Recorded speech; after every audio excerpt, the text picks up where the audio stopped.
ചൈനയിലെ നിൻബോയിലും യുനാൻ പ്രവിശ്യയിലെ ചാങ്ഡയിലും ഒരു ദിവസം ഒരു ജപ്പാൻ വിമാനം വളരെ താഴ്ന്നു നടന്നു. ആ പറക്കലിൽ എന്തോ പൊടി പോലുള്ളൊരു പദാർത്ഥം താഴേക്ക് പറക്കുന്നുണ്ടായിരുന്നു. അത് മറ്റൊന്നുമായിരുന്നില്ല, ചെള്ളുകളായിരുന്നു. അസംഖ്യം ചെള്ളുകൾ, യൂബോണിക് പേയ്വാഹകരായ ചെള്ളുകൾ. 14-ാം നൂറ്റാണ്ടിൽ യൂറോപ്പിലെ 25 ലക്ഷം ജനങ്ങളെ കൊന്നൊടുക്കിയ അതേ ചെള്ളുകൾ. 30,000-ഓളം വരുന്ന ചൈനീസ് പൗരന്മാരാണ് അന്ന് ചെള്ളുകൾ പരത്തിയ പ്ലേഗ് ബാധിച്ച് മരണമടഞ്ഞത്. ജൈവായുധങ്ങൾ ആദ്യം പ്രയോഗിച്ചത് ജപ്പാനാണോ എന്നറിയില്ല. എന്നാൽ ജൈവായുധങ്ങൾ വികസിപ്പിച്ചെടുക്കുന്നതിന് വേണ്ടിയുള്ള മനുഷ്യത്വരഹിതമായ പരീക്ഷണങ്ങൾ നടന്നത് ജപ്പാന്റെ നിയന്ത്രണത്തിലായിരുന്നു.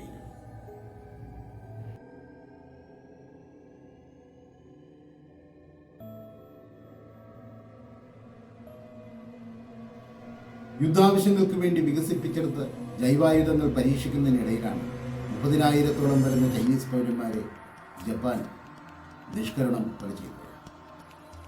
അതിൽ സ്ത്രീകളും കുട്ടികളും ഉണ്ടായിരുന്നു. ചൈനക്കാരും കൊറിയക്കാരും മംഗോളിയരും ആ പരീക്ഷണങ്ങളുടെ ഇരകളായിരുന്നു. പരീക്ഷണശാല അതീവ രഹസ്യമായി സംരക്ഷിക്കുവാൻ തിരഞ്ഞെടുത്ത പേര് തന്നെ ആരിലും സംശയം ഉളവാക്കാത്ത ഒന്നായിരുന്നു. Army epidemic prevention research laboratory അഥവാ യൂണിറ്റ് 731.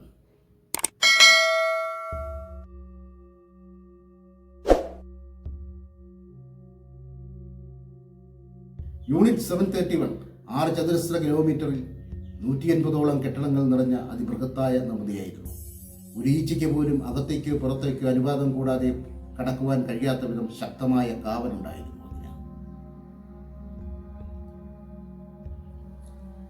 1931 ജപ്പാൻ മഞ്ചൂറിയ ആക്രമിച്ച് അധീനതയിലാക്കി. 1932 അവിടുത്തെ ഏറ്റവും വലിയ നഗരമായ കാർബനിൽ ആ പൈശാചിക ഗവേഷണശാല ജപ്പാൻ നിർമ്മിക്കുകയായിരുന്നു. ജപ്പാന്റെ സൈനിക ഡോക്ടറായിരുന്ന ഷിറുയിഷിയുടെ നേതൃത്വത്തിലായിരുന്നു അതിന്റെ പ്രവർത്തനം മുന്നോട്ട് കൊണ്ടുപോയത്. 1925 ജനീവ കരാറിൽ ജൈവായുധങ്ങൾ ഉപയോഗിക്കാൻ നിരോധിച്ചിരുന്നുവെങ്കിലും ജപ്പാൻ രഹസ്യമായി ജൈവായുധ പരീക്ഷണങ്ങൾ നടത്തുകയും അത് ചൈനയുടെ മേൽ പ്രയോഗിക്കുകയും ചെയ്തു. ഗവേഷണശാലയിലെ ഓരോ പരീക്ഷണങ്ങളും അതീവ ഭീതി ഉളവാക്കുന്നതായിരുന്നു. പരീക്ഷണശാലയിലെ പരീക്ഷണങ്ങൾക്ക് വിധേയമായവരിൽ ഭൂരിഭാഗവും ചൈനക്കാരായിരുന്നു. ഓരോ പരീക്ഷണ മനുഷ്യരെയും അവർ മറുതയെന്ന് വിശേഷിപ്പിച്ചു. മറുതയെന്നാൽ തടിയെന്നാണ് അർത്ഥം. ഓരോ പരീക്ഷണ മനുഷ്യരും അവർക്ക് വെറും തടിക്കഷ്ണങ്ങൾ മാത്രമായിരുന്നു. പച്ചയായ മനുഷ്യരെ കീറിമുറിച്ച് ആന്തരാവയവങ്ങൾ പരിശോധിച്ചു. അന്നനാളവും ആമാശയും വ്യത്യസ്ത സ്ഥലങ്ങളിൽ തുന്നിച്ചേർത്ത് പിന്നീടുള്ള അവരുടെ ആയുസ്സിന്റെ നീളമളന്നു. മയക്കുമരുന്നുകൾ ഒന്നും തന്നെ നൽകാതെയായിരുന്നു ഈ പരീക്ഷണങ്ങൾ അത്രയും നടത്തിയത്. അസഹ്യമായ വേദന കൊണ്ട് കരയാതിരിക്കാൻ പഴംതുണികൾ അവരുടെ വായിൽ കുത്തി നിറയ്ക്കുക മാത്രം ചെയ്തു.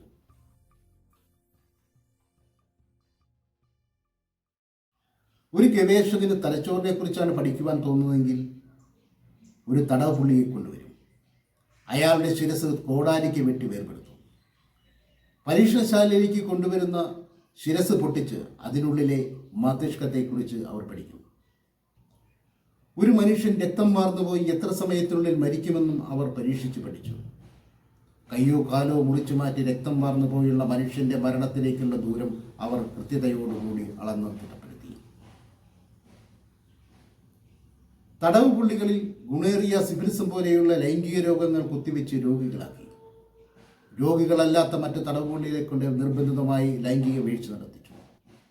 തടവ് പുള്ളികളെ അവർ സ്വതന്ത്ര ചൈനയുടെ ഭാഗങ്ങളിൽ പിന്നീട് ഉപേക്ഷിച്ചു.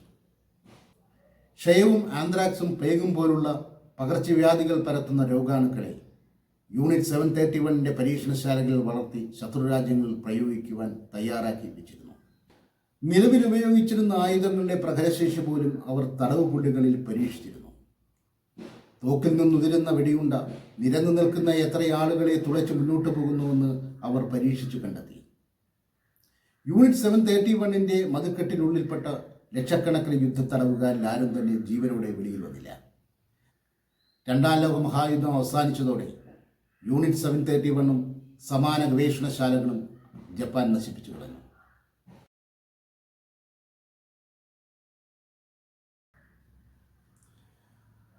പച്ചയായ മനുഷ്യരെ നിഷ്ഠൂരമായി കൊലപ്പെടുത്തിയതിന് കാലവിളംബം കൂടാതെ നൽകിയ ശിക്ഷയായിരിക്കാം ഹിരോഷിമയിലും നാഗസാക്കിയിലും വീണ അനുഭവപ്പെട്ടു. അങ്ങനെ വിശ്വസിക്കുവാനാണ് ഞാൻ കൂടുതൽ താല്പര്യപ്പെടുന്നത്. നിങ്ങളോ?